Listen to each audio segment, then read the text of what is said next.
예배에 오신 여러분 진심으로 환영합니다. 네, 오늘 말씀 우리 함께 보도록 하겠습니다. 여호수아 1장 1절에서 9절 말씀 함께 보도록 하겠습니다. 여호수아 1장 1절에서 9절 말씀입니다. 구약 성경 319쪽에 있습니다. 여호수아 1장 1절에서 9절 말씀 함께 보도록 하겠습니다. 네, 한 절씩 교독하도록 하겠습니다. 여호와의 종 모세가 죽은 후에 여호와께서 모세의 수종자 눈의 아들 여호수아에게 말씀하여 이르시되 내 종 모세가 죽었으니 이제 너는 이 모든 백성과 더불어 일어나 이 요단을 건너 내가 그들 곧 이스라엘 자손에게 주는 그 땅으로 가라. 내가 모세에게 말한 바와 같이 너희 발바닥으로 밟는 모든 곳은 모두 내가 너에게 주었노니 곧 강야와 이 레바논에서부터 큰 강 곧 유브라데 강까지 해쪽 속의 온 땅과 또 해 지는 쪽 대해까지 너의 영토가 되리라. 내 평생에 너를 능히 대적할 자가 없으리니 내가 모세와 함께 있었던 것 같이 너와 함께 있을 것임이니라. 내가 너를 떠나지 아니하며 버리지 아니하리니 강하고 담대하라. 너는 내가 그들의 조상에게 맹세하여 그들에게 주리라 한 땅을 이 백성에게 차지하게 하리라.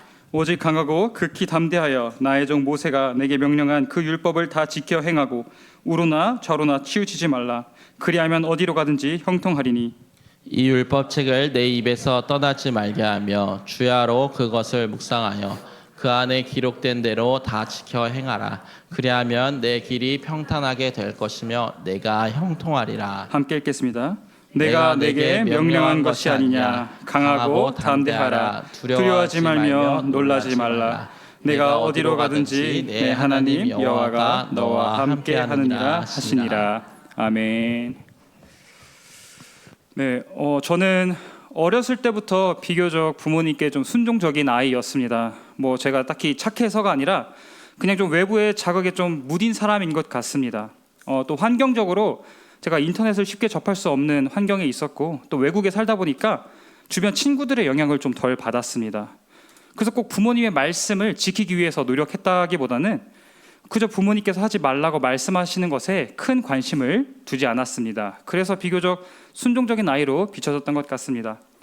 그래서 부모님은 지금도 저에게 제가 청소년기에 사춘기가 없이 지나갔다라고 말씀하십니다.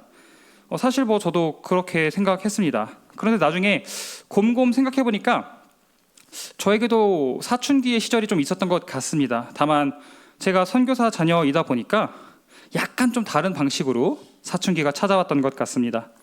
제가 중학생일 때 부모님은 당시 어려운 재정 환경과 또 비자 발급으로 인해서 늘 고민이 많으셨습니다. 어느 날 제가 집에서 보니까 거실에서 부모님께서 이제 부족한 재정 이런 것과 또 비자 이런 상황에 대해서 걱정하시면서 서로 대화하시더라고요. 그런데 좀 사춘기가 좀 심하게 든 제가 봤을 때 그 모습이 너무 좀 답답해 보였습니다. 그래서 제가 부모님께 가서 이렇게 말했습니다. 선교사님들 뭘 그렇게 걱정하세요? 기도를 하면 되잖아요 라고 제가 엄마 아빠에게 그렇게 말했습니다. 당시 저는 아니 선교사님들이 왜 이렇게 믿음이 부족하실까? 재정이 없으면은 밥을 조금 먹으면 되고 반찬 가지를 좀 줄이면 되지 않나? 라고 생각했었습니다. 그런데 나중에 제가 대학생 때 단기 선교를 가기 위해서 선교 후원을 모금하는데 그렇게 떨리지 않을 수가 없더라고요. 저는 당시 한 가장도 아니었고 또 혼자 선교를 가는 건데도 또 단기간에 선교를 가는 것때도 후원금을 모금하는 것이 너무나도 힘들었습니다. 그래서 후원금을 모금하지 못해서 선교를 못 가면 어떡하지라는 불안감도 있었습니다. 부모님 밑에서 부모님의 그늘 아래서 신앙생활할 때 저는 제 믿음이 좋은 줄만 알았습니다. 그냥 믿기만 하면 되는 건 줄 알았습니다. 그런데 그것이 가능했던 것은 제가 부모님의 그늘 아래에 있었기 때문이었습니다. 제가 책임질 것이 아무것도 없으니까 가능한 믿음이었습니다. 제가 실패해도 부모님을 의지하면 되니까 막 던질 수 있는 신앙 고백이었습니다. 그런데 부모님의 우산을 살짝 벗어나니 제가 얼마나 부족한지 알게 되었습니다. 심지어 아직 부모님의 그늘을 온전히 벗어난 것도 아니었는데도 너무나도 그때 두려웠습니다. 그때 당시에 만약에 후원금이 조금 모자라다면 부모님이 아마 도와주셨을 수 있었을 겁니다. 그리고 당시에 제가 책임지는 어떤 가정도 없었습니다. 그럼에도 불구하고 신앙적으로 홀로 선다는 것은 부모님 아래에서 신앙생활하는 것과는 전혀 다른 이야기였습니다. 오늘 본문의 여호수아가 그랬던 것 같습니다. 오늘 우리가 읽은 본문에 두 명의 이름이 등장합니다. 바로 여호수아와 모세입니다. 그런데 이상합니다. 오늘 본문은 하나님과 여호수아 사이의 대화입니다. 분명 모세는 이미 죽었습니다. 이제 모세는 이 땅에 존재하지 않습니다. 여호수아가 이스라엘의 새로운 지도자가 되어서 이스라엘 백성들을 이끌어야 하는 위치에 있습니다. 그런데 죽어서 더 이상 이 땅에 존재하지 않는 모세의 이름이 오늘 본문에만 무려 6번 등장합니다. 모세는 여호수아 1장에만 11번 등장하고요. 그 외에 나머지 장에서 48번 언급됩니다. 여호수아 내에서 모세의 이름은 총 59번이나 언급됩니다. 이는 무엇을 의미할까요? 그만큼 이스라엘에게 모세의 영향력이 지대했음을 우리에게 알려줍니다. 모세는 죽은 이후에도 이스라엘에게 매우 큰 영향력을 행사한 사람이었습니다. 사실 여호수아는 그 자체로도 매우 뛰어난 인물이었습니다. 그는 모세의 지도 아래 아말렉과의 전투에서 큰 승리를 거둔 장수였습니다. 출애굽기 17장 11절과 13절의 내용을 우리가 보면은 이스라엘과 아말렉 사이에 전투가 벌어졌을 때 모세가 손을 들면 이스라엘이 승리하고 모세가 손을 내리면 이스라엘이 패배했습니다. 그렇게 이 전투에서 모세의 역할은 매우 중요했습니다. 하지만 우리가 좀만 생각해보면 실질적으로 전투에서 싸운 사람은 바로 여호수아였습니다. 그는 이미 여러 번의 전투 경험이 있었고 실질적으로 군대를 이끌어본 경험이 있는 사람이었습니다. 또 그는 가나안 땅을 정탐하기 위해 보낸 12명의 정탐꾼 중에 한 명이었습니다. 민수기 13장 2절의 말씀을 보면은 가문 각 지파 중에서 지휘관 된 자 한 사람씩을 보냈다라고 나와 있습니다. 한 국가에서 12명을 뽑는다면 가장 뛰어나고 훌륭하고 신뢰가 가는 인물을 뽑지 않겠습니까? 여호수아는 에브라임 지파를 대표하는 자로서 이스라엘의 12 정탐꾼 중에 한 명으로 무려 뽑힌 사람이었습니다. 제가 살면서 지금까지 가장 높은 등수를 해본 게 중학교 때 전교 4등이었습니다. 왜냐하면 전교에 4명 있었거든요.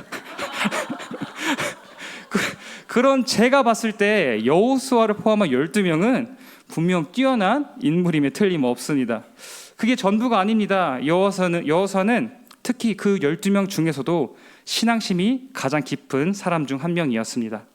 12 정탐꾼 모두 같은 곳을 가서 같은 것을 바라보았지만 오직 여호수아와 갈렙만이 하나님의 약속을 신뢰하고 가나안 민족을 이길 수 있다고 고백했습니다. 온 이스라엘 백성들은 겁에 질려 덜덜 떨며 두려워할 때 오직 갈렙과 여호수아만이 하나님의 약속을 믿고 담대히 나아갔습니다. 심지어 온 이스라엘 백성들이 그들을 돌로 쳐 죽이려 할 때도 그들은 끝까지 믿음의 증언을 멈추지 않았습니다.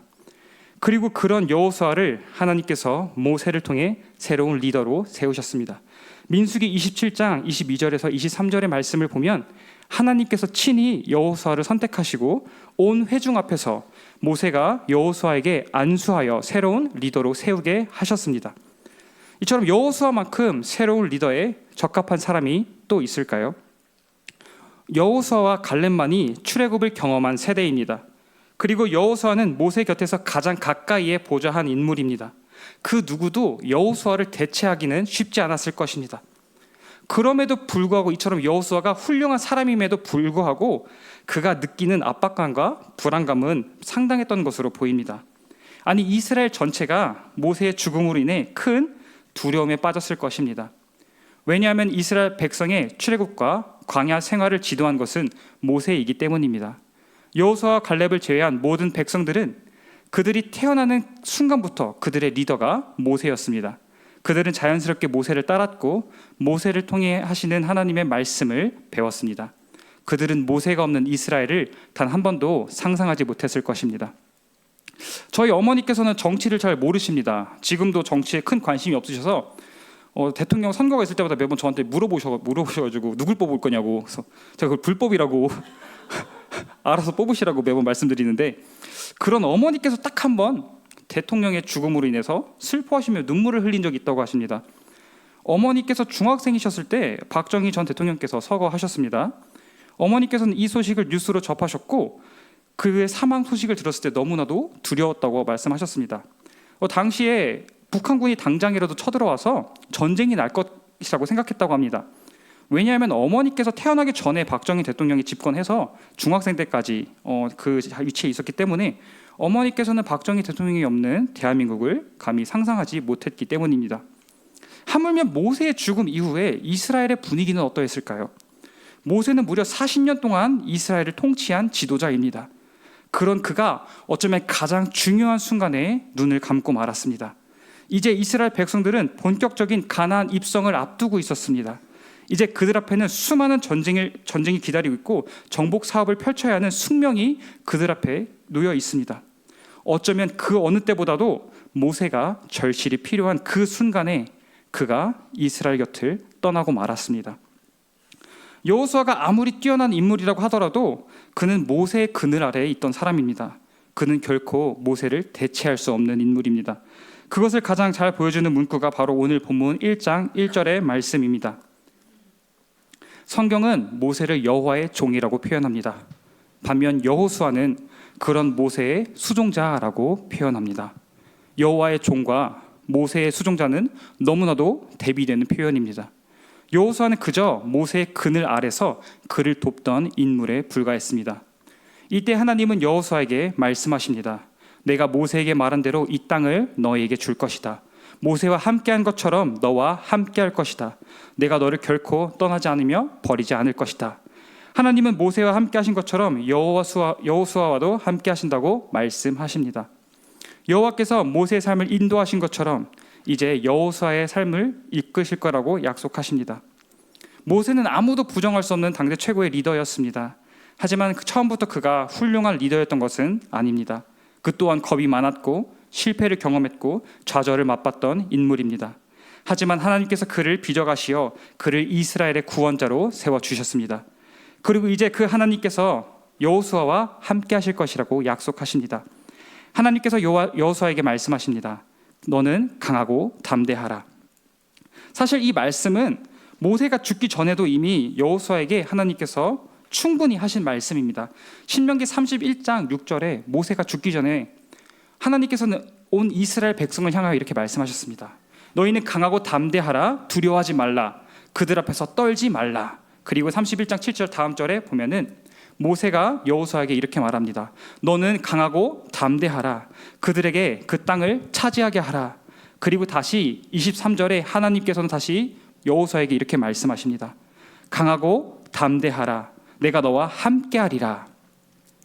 이처럼 주님께서는 모세가 살아있을 때에도 모세를 통하여서 여호수아에게 강하고 담대하라고 무려 3번이나 말씀하셨습니다. 그리고 오늘 본문에서 모세가 죽은 이후에 다시 한번 하나님께서는 여호수아에게 너는 강하고 담대하라고 3번이나 말씀하십니다. 하나님은 두려워 있는 여호수아와 백성들을 나무라지 않으십니다. 그들에게 벌을 내리지 않으십니다. 그렇다고 해서 하나님이 여호수아와 이스라엘 백성들에게 그들을 안정시키기 위해 어떤 새로운 기적을 보여주는 것도 아닙니다. 그저 모세를 통해 하신 기적과 약속들이 여호수아를 통해 이루어질 것을 말씀으로 약속해 주십니다. 모세에게 하신 그 약속이 여호수아에게도 유효한 것으로 여겨 주십니다. 여호수아 1장 3절에 내가 모세에게 말한 바와 같이라고 말씀하십니다. 그 땅을 다 너에게 준다고 약속하십니다. 또 5절에는 내가 모세와 함께 있었던 것 같이 너와 함께 있을 것임이니라. 그리고 7절에는 나의 종 모세가 내게 명령한 그 율법을 다 지켜 행하고 우르나 좌우르나 치우치지 말라. 그리하면 어디로 가든지 형통하리니. 이처럼 하나님은 모세와의 약속을 여호수아와의 약속으로 여겨 주십니다. 그리고 오늘날 우리에게도 동일하게 말씀하십니다. 하나님께서 성경을 통해 주신 약속의 말씀은 곧 우리와의 약속으로 여겨 주십니다. 성경에 있는 언약을 우리와 맺으신 언약으로 여겨 주십니다.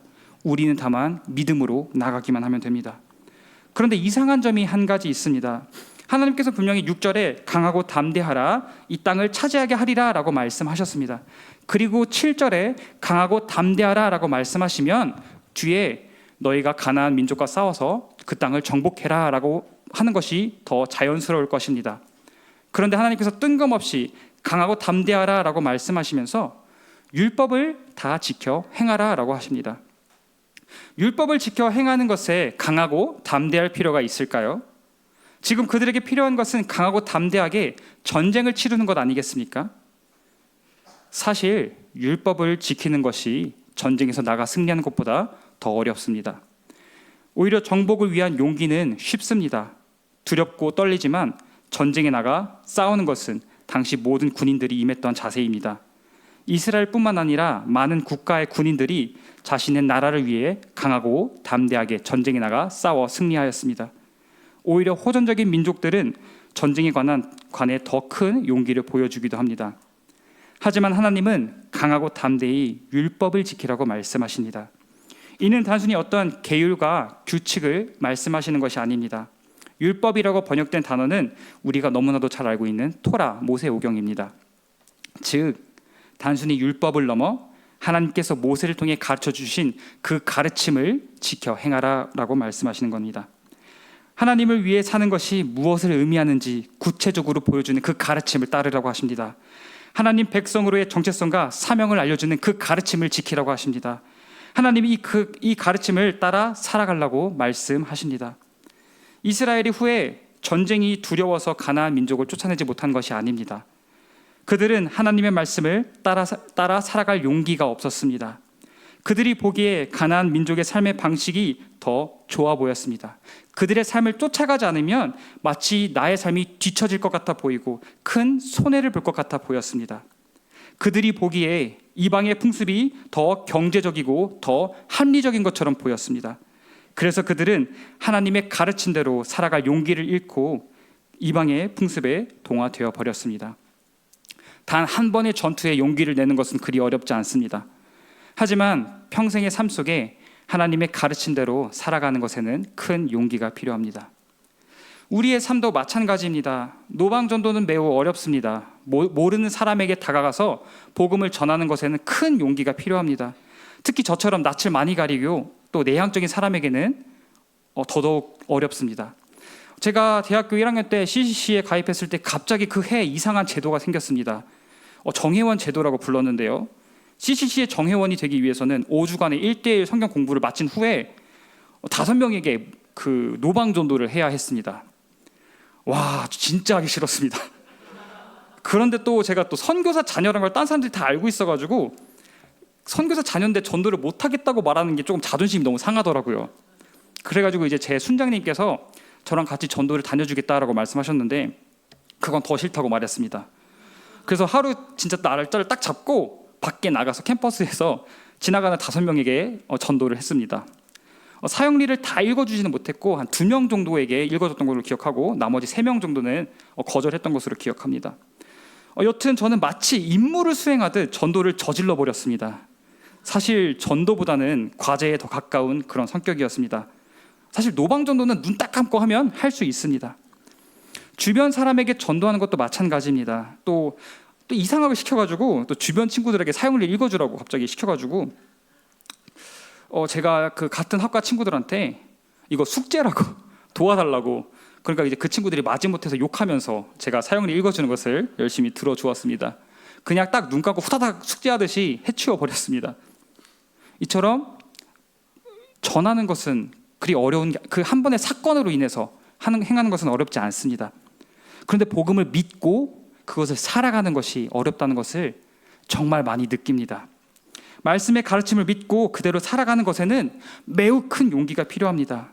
세상의 방식이 분명 존재하고 제가 보기에도 그 방식이 합리적이고 경제적인데 그 방식을 따르지 않고 하나님의 방식을 따른다는 것이 매우 큰 용기가 필요합니다. 그 성경의 삶으로 살아가는 것은 매우 어렵습니다. 우리는 우리의 힘으로 그것을 감당할 수 없기 때문입니다. 하나님의 가르침을 우리는 결코 우리의 능력으로 지킬 수 없기 때문입니다. 그렇기에 주님이 우리와 함께 하신다고 말씀하십니다. 그렇기에 주님이 우리에게 말씀하십니다. 두려워하지 말라, 낙심하지 말라, 내가 어디로 가든지 내가 함께 한다. 우리는 모두 하나님의 약속을 받은 자입니다.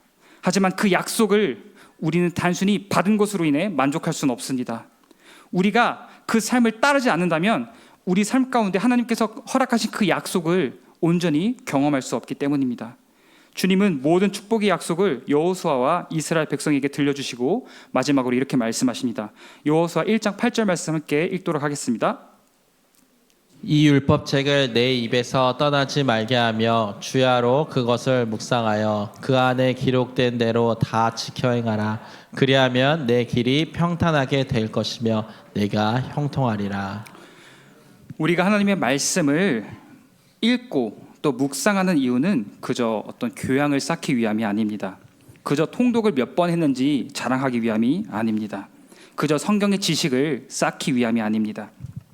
하나님의 말씀을 읽고 묵상하여 내 삶에 역사하시는 하나님의 뜻을 발견하고 그 뜻에 온전히 순종하기 위함입니다.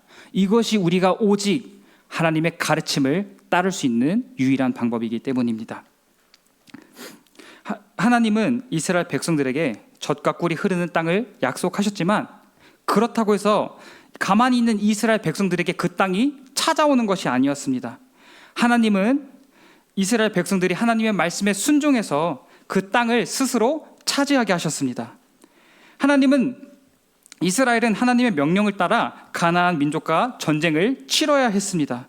또 하나님의 인도하심을 따라 그들의 손으로 직접 하나님이 허락하신 그 땅을 나눠서 분배해야 했습니다. 하나님은 우리로 주께서 주신 명령을 지키며 살아가기를 원하십니다. 하나님은 우리를 이 땅에 그리스도의 증인으로 불러주셨습니다. 우리는 그에 합당한 삶을 살아내야 하는 자들입니다. 이는 두렵고 힘든 삶입니다. 하지만 주님은 우리가 이 삶을 살아낼 수 있다라고 말씀하십니다. 성령 하나님께서 우리와 함께 하시며 우리의 삶 속에서 하나님의 권능을 행하시기 때문입니다.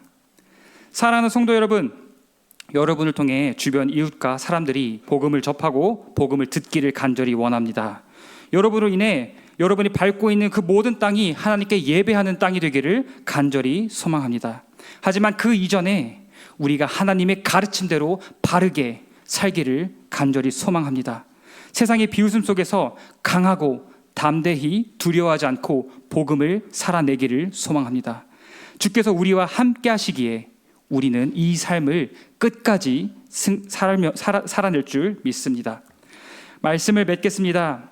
여호와의 종과 대조될 수밖에 없었던 모세의 수종자 여호수아는 이후 하나님의 말씀대로 강하고 담대히 그 말씀의 그 가르침을 온전히 따라 살았습니다. 수많은 유혹이 그를 찾아왔고 수많은 시험이 있는 그 가나안 땅에서 그는 하나님의 백성으로서의 삶을 마침내 살아냈습니다. 그리고 하나님께서는 그 여호수아에게, 모세의 수종자 여호수아에게 그의 삶의 말미에 그를 이렇게 불러주십니다. 여호수아 24장 29절 말씀. 여호와의 종 눈의 아들 여호수아. 사사기 2장 8절에 이렇게 말씀하십니다. 여호와의 종 눈의 아들 여호수아. 오늘 여호수아서는 모세의 수종자라는 타이틀로 시작되었습니다. 하지만 그가 하나님께서 허락하신 그 가르침을 끝끝내 살아냈을 때 하나님께서는 마치 모세와 같이 그에게도 동일하게 여호와의 종이라고 불러주십니다. 모세의 수종자로 시작한 여호수아는 끝내 여호와의 종이 되었습니다. 저와 여러분 모두 하나님의 종으로서 이 삶을 살아가기를 간절히 소망합니다. 하나님의 거룩한 종으로서 온전히 하나님의 말씀에 순종하며 그 삶을 살아내길 소망합니다. 하나님께서는 오늘 우리에게 동일하게 말씀하십니다. 내가 내게 명령한 것이 아니냐. 강하고 담대하라. 두려워하지 말며 놀라지 말라. 내가 어디로 가든지 내 하나님 여호와가 너와 함께 하시느니라. 저 여러분이 강하고 담대하길 소망합니다. 오늘 우리에게 허락하신 이 말씀을 기억하며 우리 함께 찬양으로 고백하길 소망합니다.